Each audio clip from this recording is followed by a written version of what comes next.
आप लोग सौभाग्यशाली हो कि आम लोगों के लिए देश की नरेंद्र मोदी की सरकार ने 12 वर्षों में इतने काम कर दिए।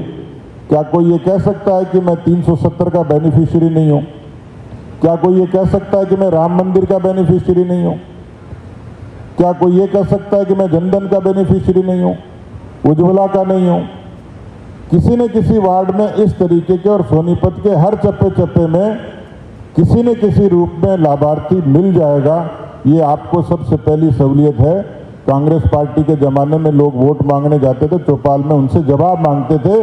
भारतीय जनता पार्टी को देश के यशस्वी नरेंद्र मोदी जी ने ये गरिमा प्रदान की है कि आज भारतीय जनता पार्टी का कार्यकर्ता आंख से आंख मिलाकर वोट मांग सकता है।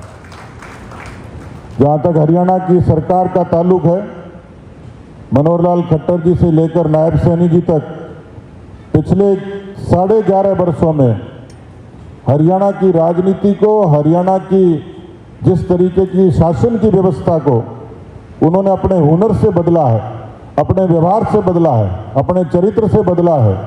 इसलिए हरियाणा का भारतीय जनता पार्टी का कार्यकर्ता हरियाणा की सरकार के काम को लेकर अब किस पर कौन ऐतराज करेगा कि नायब सैनी की लाडो लक्ष्मी योजना ने इस सोनीपत की बहन बेटियों को सुरक्षा और सम्मान देने का काम किया है।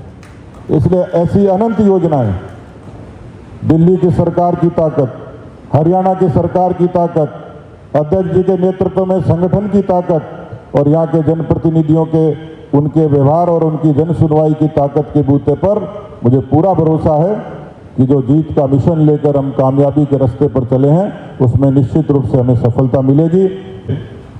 यही चरित्र बीजेपी को दूसरी पार्टियों से अलग बनाता है कि मदन जी जैसे आदमी को छोटा काम दे दिया, 3 वार्ड का काम दिया, फिर भी राजियों के रोहतक से यहाँ बैठे काम करने और परिणाम देने के लिए काम करने।